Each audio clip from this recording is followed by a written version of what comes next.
보자 합니다. 계획이란 미래에 대한 현재의 결정이다라는 유명한 말을 남긴 현대 경영학의 대가 피터 드러커는 리더에게 있어서 중요한 자질은 불확실한 미래를 대비하는 계획성이라고 했습니다. 성도 역시 예수님을 따르는 저희들도 계획성 있는 삶이 필요합니다. 이제 한 해가 저물어 가고 또 새해를 준비하는 이 즈음에 계획성 무엇보다 필요하죠. 다만 내가 나의 미래를 결정할 수 있다는 그런 오만함에서 비롯된 계획이 아니라 하나님이 나의 미래를 결정해 주신다는 경외함의 그 발로의 계획성이 필요하죠. 오늘 이 본문을 통해서 그런 계획성 우리가 어떻게 세워나갈 수 있을지, 그런 계획을 또 어떻게 하나님 앞에 내어드릴 수 있을지 살펴보고자 합니다. 첫째로 우리 같이 한번 읽어볼까요? 첫째 대지를 다 같이 한번 읽어보겠습니다. 시작. 그러니까 무엇보다 계획성에 대해서 믿음의 사람들이 생각할 때 성도는 하나님의 인도하심을 받는 존재라는 것, 그것을 잊지 않아야 합니다. 우리가 삶을 살아가지만 이런저런 여러 가지 생활의 이런 걸 영위하지만 하나님의 인도하심 가운데 내가 있다라는 것을 꼭 붙드시기 바랍니다. 한번 따라 볼까요? 나는, 예수님 믿는 나는 하나님의 인도하심 가운데 있습니다. 꼭 그것을 잊지 않으시길 바랍니다. 그러니까 성도가 하나님의 인도하심 받는다는 뜻은 내가 내 인생의 주인이 아니라는 거죠. 내가 내 인생의 주인이 아니라는 거죠. 하나님을 모르는 사람들이 갖고 있는 그런 가장 그 계획성, 미래에 대한 준비, 그런 그 철학이 뭐냐면 내가 내 인생을 주도해야 한다는 거예요. 예수님을 모르는 사람들이 갖고 있는 계획성, 또 미래에 대한 어떤 그런 준비의 그 핵심 철학이 뭐냐면 내가 내 인생의 주인이라는 거죠. 공부를 해도, 취업을 해도, 결혼을 해도 내가 결정하고 무엇보다 내 선택이 중요하다라고 말하는 거죠. 내 공부가 되도록, 내 직장이 되도록, 내 가정이 되도록 애쓰고, 또 그래서 수고해서, 그렇게 수고해서 남는 게 있다고, 그래야만 남는 게 있는 거라고 생각하는 거죠. 강력한 자기애의 발로죠. 나의 만족과 내 기준은, 그런 걸 중시하는 태도는 성도가, 예수님을 따르는 우리들은 지양해야 합니다. 그런 것을 점점 줄여가야 돼요. 내가 만족스럽게 여겨도, 내가 내 기준에 따라 이만하면 되겠지 하는 그런 어떤 분별이나 결정도 하나님께 기도하는 가운데, 하나님 앞에 묵상하는 가운데 그것을 잘 판별하셔야 돼요. 자, 야고보 선생님이 흥미로운 말씀을 하세요. 우리 한번 같이 읽어볼까요? 야고보서 4장 13절 14절인데요. 한번 같이 읽어보죠. 들으라. 시작.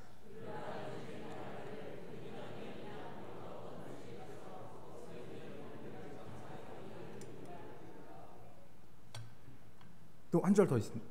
네. 하는 자들아, 내일 일을 너희가 알지 못하는도다. 너희 생명이 무엇이냐? 너희는 잠깐 보이다가 없어지는 안개니라. 아멘. 우리 삶을 뭐라고 야고보 선생님이 말씀하시냐면은 잠깐 보이다가 없어지는 안개라고 하시는 거죠. 이거는 허무하다는 얘기가 아니고 우리를 인도하시고 주관하시는 분이라는 거죠. 우리의 호흡과 우리의 모든 소유와 우리의 존재가 그분 앞에 그러하다는 거죠. 믿으십니까? 굳게 붙으시기 바랍니다. 내일 일을 너희가 알지 못하는도다. 내일 일을 너희가 알지 못하는도다. 우리 내일 일만 모르나요? 당장 5분 앞에 일도 모르잖아요.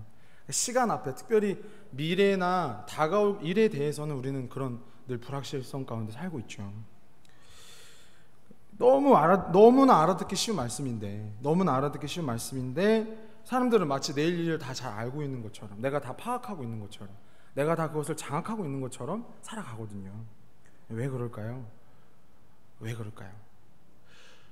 그 일반의 사람들 가운데 이런 생각이 있기 때문에 그래요. 내가 노력한 만큼 보상받는다. 그게 또 하나의 철학이거든요. 잘못된 철학. 그러니까 내가 수고하고 노력하면 그만큼 결실을 얻어낼 수 있다라는 의욕이 충만해요. 자, 근데요, 이것이 일반론적으로 보면, 세상의 철학과 상식으로 보면 그럴듯하거든요. 그런데 성도의 믿음의 삶의 원리에 있어서는 하나님의 인도하심을 받는다라는 우리의 중심으로 보면 굉장히 치명적인 바이러스가 될 수 있습니다. 성공과 실패의 기준이 뭐냐는 거죠. 그 기준을 분명히 우리가 알아야 합니다. 나의 계획과 나의 의지가 성취되면 그게 성공일까요? 성도에게? 세상이 가치 있게 그것을 평가해 주면 그것이 우리에게 성공일까요? 믿는 우리에게 그것이 성공일까요? 그렇지 않습니다. 그렇지 않습니다. 사람은 하나님의 피조물이기 때문에 하나님의 창조와 구원의 계획에 이바지할 때만 그분으로부터 만족스럽다라는 평가를 받을 수 있습니다. 다시 전합니다. 사람은 하나님의 피조물이기 때문에 하나님께로부터 하나님의 손으로 지음받은 존재이기 때문에 그분의 창조와 구원의 계획에 이바지할 때에만 그분으로부터 만족스러운 평가를 받을 수 있습니다. 여러분 이 점을 꼭 유의하시기 바랍니다. 자, 이사야 43장 1절에 보면 이것을 우리에게 주님이 훈계하시는데요. 한번 같이 읽어볼까요? 이사야 43장 1절입니다. 시작. 이스라엘아 너를 지으신 이가 말씀하시느니라. 너는 두려워하지 말라. 내가 너를 구속하였고 내가 너를 지명하여 불렀나니 너는 내 것이라. 아멘. 주님 이렇게 말씀하세요. 너는 내 것이라. 너는 내 것이라. 너는 나의 소유이고 나의 기업이며 나의 뜻과 목적을 위해 지어졌느니라. 그렇게 말씀하십니다. 내가 여기 이 자리에 나와 하나님 앞에 경배하는 까닭, 내가 오늘 이 정한 시간에 말씀을 받고 이제 예배당문을 나아가 하나님의 창조와 구원의 목적에 이바지할 사람으로 나아가려 할 때에 우리가 이 정신으로 나아가야 할 줄 믿습니다. 아하, 한번 따라 보실까요? 나는 하나님 것이구나. 하나님이 나를 소유하셨습니다. 내 이름을 부르셨고 지명하셨고 이 자리에 나와 하나님의 창조와 이제 새 창조의 계획에 이바지하도록 우리를 한 사람 한 사람을 부르셔서 복된 아현교회의 한 지체로 일원으로 일꾼으로 세워주신 줄 믿습니다. 그 목적성을 가질 때야만 우리가 성공과 실패의 기준이 명확해집니다. 그렇지 않으면 신압으로 세상 사람들이 말하는 그들이 끄떡이는 기준에 허물어지는 거예요. 질시하게 되고 성도 간에 흘겨보게 되고 왜 그런 기준에 나는 부합하는데 너는 부합하지 못하니? 안 되겠죠. 야고보 선생님이 또 흥미로운 말씀하시잖아요. 손에 가락지를 끼고 좋은 옷을 입은 사람이 들어오면 상석에 앉으소서 막 이렇게 대우하고 칭송하는데 허름한 사람, 남루한 옷을 입은 사람이 들어오면 뭐 여기 발등상에 앉든지 말든지 하라. 뭐 초대교회가 그랬다는데 야고보 선생님이 쓰셨을 때가 그 뭐 AD 그 1세기 그 정도밖에 안 되는 때인데 초대교회 때 그랬다는데 오늘날 우리 교회 우리 모습에야 말할 거 없죠. 우리가 이것을 심각하게 우리가 되짚어 보길 바랍니다. 우리가 과연 그 성공과 그 실패가 그 기준이 그분의 것에 부합하는가? 나를 지으시고 나를 부르신 나를 지명하여 부르신 그분의 뜻에 부합하는가? 그것을 되짚어 보기 원합니다. 그분이 만족스럽게 보시는 것을 내가 만족스럽게 보지 못하고 그분이 탐탁스럽지 않게 여기는 것, 그것을 동일하게 탐탁스럽게 여기지 않는 것, 그것이 우리의 문제라는 거죠. 왜 그렇죠? 다시 한번 말씀드려요. 내 인생에 내가 주인이라고 생각하기 때문이죠. 그것이 허물어지지 않고 그것이 깨트려지지 않았기 때문이죠. 나는 원래 하나님의 소유인데 그것을 거부하는, 그것을 원치 아니하는 부패한 마음이, 그러한 나의 어떤 죄성이 자꾸 나를 끌어내리는 거죠. 잘못된 기준으로. 왜 예배 시간이 부담스럽죠? 왜 말씀 듣는 시간이 불편하세요? 하나님이 나의 의지와 계획에 상관하시는 것 자체가 거북스럽기 때문이에요. 그것을 회피하시면 안 돼요. 하나님이 나의 의지와 계획에 상관하시는 것 자체가, 그렇게 하시는 작용이 내가 불편한 거예요. 작은 계획이든 그러니까 오늘 뭐 점심에 짜장면 먹을 건지 짬뽕 먹을 건지 그런 계획이든 이에 내가 어떤 사업을 갖고 내가 우리 주님께 영광 돌릴까? 그 어떤 크든 작든 크든 어떤 계획이든 상관없이 하나님 이 뜻에 하나님 원하시고 말씀하신 데에 내가 달려가겠습니다. 그게 중요한 거죠. 우리가 주님의 종인 줄 믿습니다. 우리가 주님의 노복인 줄 믿습니다. 가장 충성스러운 노복들이 되길 바랍니다.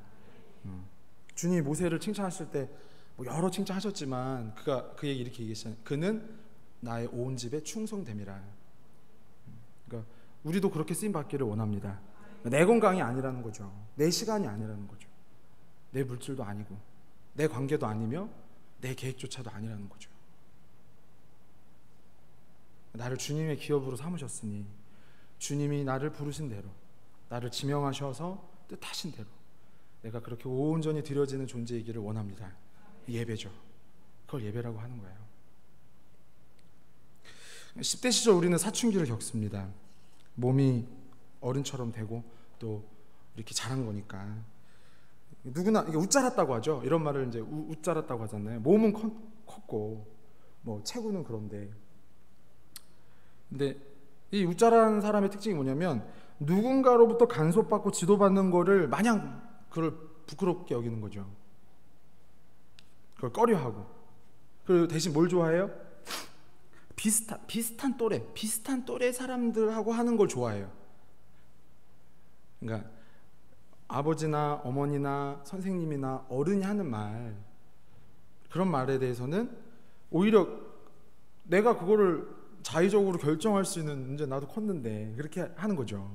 그리고 반대로 자기 또래, 자기 나이, 자기 연령, 자기 사고, 자라온 비슷한 그 집단 안에서의 그 의식을 공유하고 그런 결정들을 막 과감하고 가당성 있게 막 이뤄가는 걸 되게 좋아하죠. 그걸 막 어른이라고 얘기하고 칭송하고. 그런가요? 과연 그런가요? 성경은 그러지 말고 성경은 이렇게 말씀하세요. 한번 잠언 4장 1절 2절 한번 읽어볼까요? 앞에 잠언 4장 1절 2절 말씀 시작.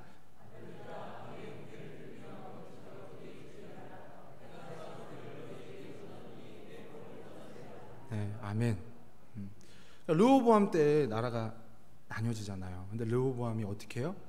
아버지의 세대의 그 어른들의 훈도와 가르침을 저버리고 자기 또래의 자기 연령의 자기와 비슷한 의식과 지적 수준과 영적 판단력을 가진 사람들끼리 그 공유한 것을 따라 판단하니까 나라가 쪼개져 버려요. 어떤 그 솔로몬의 범죄로 인한 선언적인 예언의 성취이기도 하지만 르호보암의 그 행위 속에서 우리가 알 수 있는 것, 방금 우리가 잠언 4장 1절 2절 말씀에서 보듯이 아들들아 아비의 훈계를 들어라. 한번 따라 볼까요? 아들들아 아비의 훈계를 들으라. 아비의 훈계를 들으라는 거죠.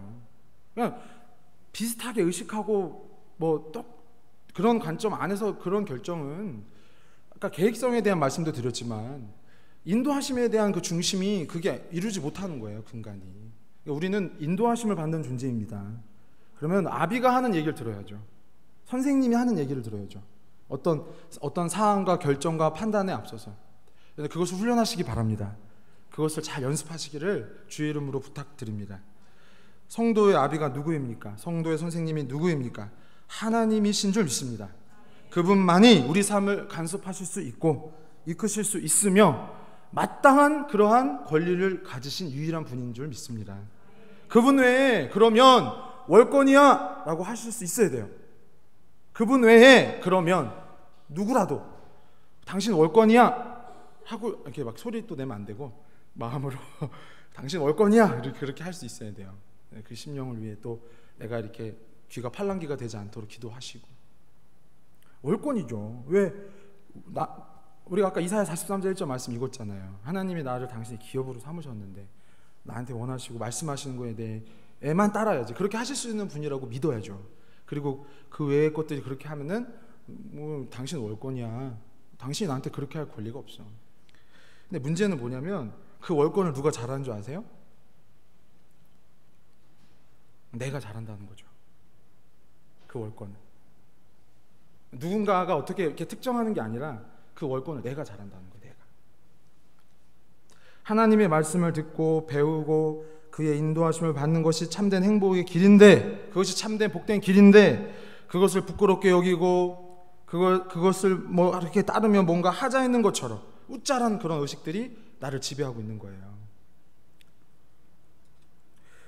성도들 중에 아직 이런 사춘기 같은 신앙생활 하시는 분들이 많아요. 여러분, 우리 자신의 모습을 돌아보기 바랍니다. 우리는 더욱 하나님 아버지께 매달려야 할 줄 믿습니다. 우리는 더욱 하나님 아버지께 매달려야 할 줄 믿습니다. 매달리셔야 돼요. 매달리셔야 돼요. 아버지, 나를 도와주십시오. 아버지, 나를 도와주십시오. 신명기 33장 29절에 보면 이렇게 말씀하세요. 한번 같이 읽어볼까요? 신명기 33장 29절 시작.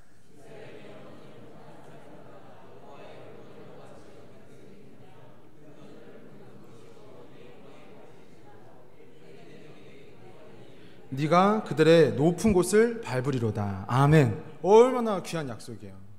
그러니까 저는 이 신명기 33장 29절 말씀, 이 이스라엘의 이 축복의 말씀, 이게 이렇게 있는데 너무 사랑하는 말씀이에요. 네가, 한번 따라 보실까요? 네가 그들의 높은 곳을 밟으리로다. 할렐루야. 네가 그들의 높은 곳을 밟으리로다. 우리는 가장 높으신 지존하신 하나님의 자녀들인 줄 믿습니다. 아무리 그 대적이 나를 넘어뜨리려고 하고 해방하려고 해도 그들의 높은 곳을 밟게 하실 줄 믿습니다. 그것이 우리의 영광이며 그것이 우리에게 하신 약속이죠. 이스라엘이여, 너는 행복한 사람이로다. 행복이 어디 있어요? 하나님 안에 있습니다. 아버지 안에 있습니다. 매달리셔야 돼요. 그러니까 신앙이 뭐냐, 신앙생활이 뭐냐, 매달리는 거예요. 오늘 매달렸는데 내일 매달려요. 왜? 내일 매달리세요. 내일 매달렸는데 매일 매달리세요. 우리 한번 앞뒤 성도에 권해보세요. 매일 매달립시다. 매일 매달립시다. 여기 안 하시네요. 매일 매달립시다. 매일 매달립시다. 매일 매달리시다. 매일 매달리셔야 돼요. 방법이 없어요. 방법이 없어요. 성도는 방법이 없어요. 이길 수가 없어요. 그분께 매달릴 때 승리를 주실 줄 믿습니다. 세상이 그들의 기준으로 볼 때 성도는 약하죠. 또 미련하죠. 만물을 주관하시는 분이 볼 땐 우리 한 사람 한 사람 너무나 존귀한 자들인 줄 믿습니다. 세상이 그들의 관점과 기준으로 볼 때 우리는 너무 미련하고 너무, 그렇죠. 너무 이렇게 뭐 외골수 같다고 그러기도 할 것 같기도 하고 그게 다냐 이렇게 조롱할 것 같기도 하고. 그러나 만물을 지으신 분께서 우리를 보실 때 가장 존귀한 자라, 나의 기쁨이 너에게 있다, 그렇게 말씀하십니다. 그러므로 우리는 이 땅에 속하지 않고 하나님께 속했다는 믿음의 고백과 그 고백 속에 하나님의 인도하심을 구하는 인내, 오늘 매달리고 또 내일 매달리고 매일 매달리는 그 인내가 잘 구비되어야 합니다. 배를 건조할 때, 배를 만들 때 물 위에 뜨는 재료를 막 모으잖아요. 근데 어차피 물에 뜰 거니까 막 아무거나 질서 없이 엉성하게 다 가져다가 막 엉겨 붙이면 그게 다 뜰 거라고 생각하시면 안 돼요. 다 설계도가 있고요. 어디에 뭐가 붙여야 되고요. 뭘 발라야 되고요. 어디에 나사 몇 개를 쳐야 되고 다 계획하심과 만져주심이 필요합니다. 그게 중요한 거예요. 그게 이 해를 이제 마무리하시면서 여러분 이걸 다시 한번 점검하셔야 돼요. 그러니까 다 뜨겠지, 어떻게 하면 또 나가겠지, 그게 아니에요.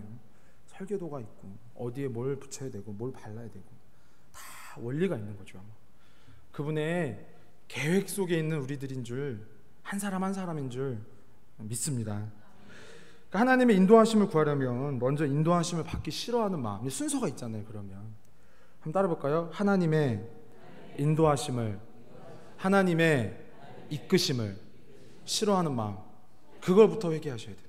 하나님의 인도하심과 하나님의 이끄심을 그냥 이런 마음 있잖아요. 이제 이 정도는 제가 할게요. 굳이 이걸 제가 당신한테 얘기해야 돼요? 그게 아니라는 거죠.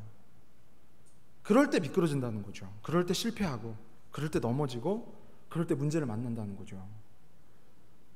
그게 아니라 작은 거라도. 제가 아까 되게 우스꽝스러워 말씀드렸잖아요. 뭐 짜장면을 먹을지 짬뽕을 먹을지 너무 우스꽝스럽죠. 근데 우리 아버지는 좋아하실 줄 믿습니다. 그러니까 법이라는 건 아니에요. 짬뽕 드셔도 되고 짜장면 드셔도 됩니다. 뭐 꼭 어떤 그게 중요하냐. 그 뭐 똑같이 밀가루잖아요. 뭐 먹을 때마다 저는 똑같다고 느끼는데, 고유하게 보신다는 얘기예요. 내가 너의 의사와 너의 선택과 너의 의향과 너의 경향과 너의 성격과 너의 품성과 너의 상황과 너의 배경과 너의 이해와 너의 지식과 너의 모든 것을 내가 개별적으로 보겠다. 내가 유니크하게 보겠다.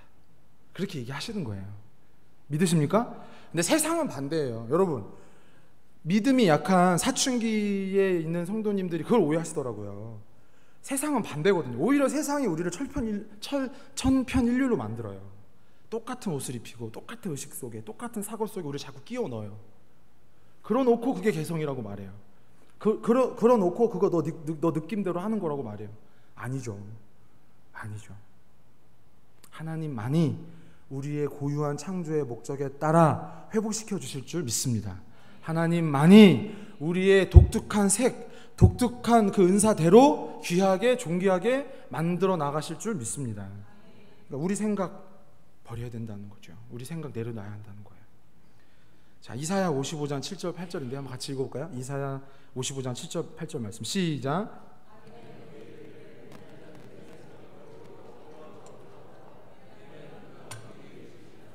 우리 하나님께로 돌아오라. 그가 너그럽게 용서하시리라.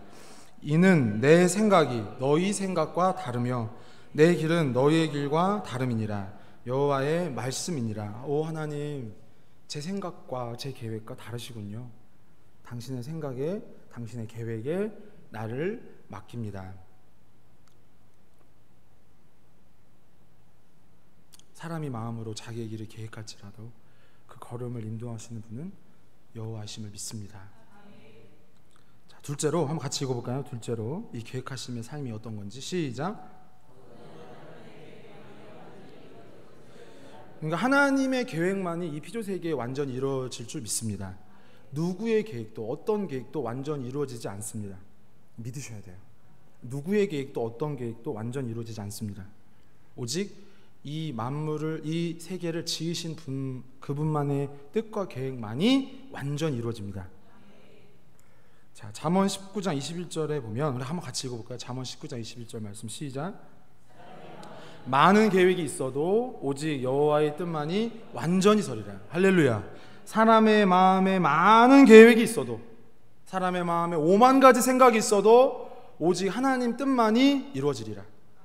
그게 믿음이죠. 그게 성도의 계획성이죠. 뭐 다른 어떤 철학이 필요할까요? 내가 노력하면 내가 얻은 만큼.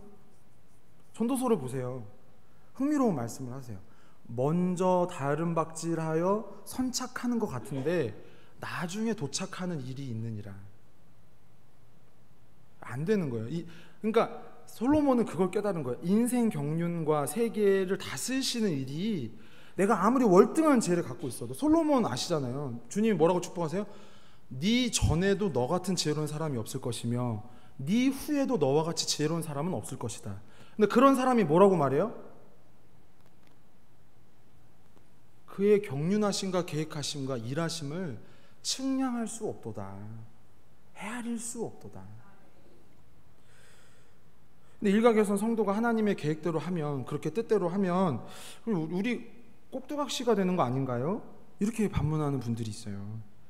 근데 여러분요, 우리 인류의 역사를 보면 하나님이 인생들을 꼭두각시처럼 대하지 않음이 분명히 알 수 있는 증거들이 많아요. 자, 보세요. 좀 부정적인 예인데요. 인생들이 자기들의 탐욕을 따라 자연환경을 무수히 훼손하고 인명들을 살상해도 하나님은 즉각적으로 개입하지 않으세요. 그것뿐이에요? 얼마나 많은 사람들이 하나님을 인정하지 않고 하나님이 아닌 다른 하나님을 부릅니까? 우상을 부릅니까? 악과 가실만을 그러시는 게 아니에요. 인류의 고귀한 문명과 문화유산들을 보세요. 저마다 심오한 예술성과 숭고한 이념들을 다 표현하고 있어요. 민족, 종교, 사상, 이념, 모든 것을 뛰어넘어 그런 어떤 파괴적인 일들을 막 하고 있어요. 과학을 보세요. 저 깊은 끝모른 바다의 심연과 지금도 뻗어나가고 있는 저 우주, 그 별들. 정말 하나님 우리를 그렇게 꼭두가시처럼 대하시나요? 그 신적 근사성의 능력 우리에게 부여하신 대로 발휘하게 하시는 분입니다. 꼭두가시처럼 우리를 조종하시는 분이 아니라고요. 우리에게 당신의 형상을 주셔서 의식하고 연구하고 또 재생산하고 또 그것을 발휘할 수 있는 능력을 주신 줄 믿습니다. 다만 그 좋은 능력, 그 신적 근사성에 입한 그 능력을 주신 하나님께 영광을 돌리지 못하는 것이 문제죠. 그게 가장 큰 우리의 문제입니다. 예수님이 골고다 언덕에서 고난받으실 때 원수는 예수님 왼쪽과 오른쪽에 강도를 함께 매달았습니다. 아주 치사스럽고 교활한 거죠. 너희가 메시아라고 하는 저 예수 똑같이 강도하고 매달려 있어.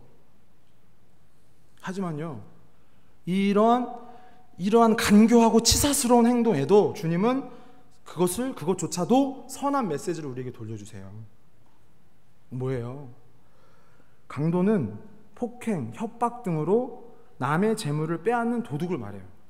강도라는 직업은 아니죠. 직업이라고 할 수는 없고, 강도라고 명명되는 사람들의 특징은 폭행, 협박 등의 수단으로 남의 재물을 빼앗는 도둑을 말해요. 우리가 만약 우리에게 주신 그 놀라운 재능들을 가지고 하나님께 영광을 돌리지 않는다면 그것은 분명히 강도짓입니다. 그렇게 말씀하시는 거예요. 성도는 하나님의 계획을 존중하며 사람을 사랑하신 그 뜻을 존중하여 우리의 모든 자원, 우리의 모든 것을 집중해야 합니다.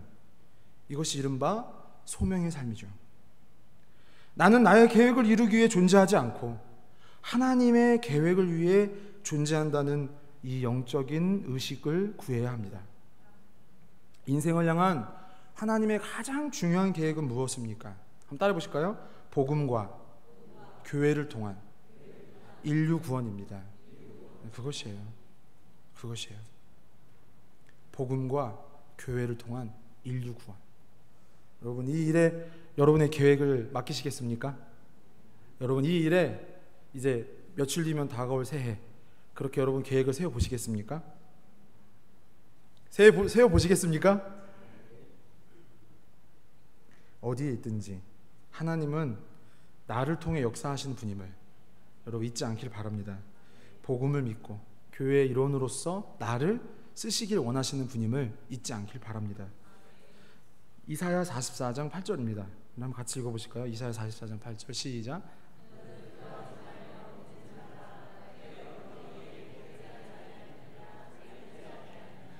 너희는 나의 증인이라. 나 외에 신이 있겠느냐? 과연 반석은 없나니 다른 신이 있음을 내가 알지 못하노라. 아멘.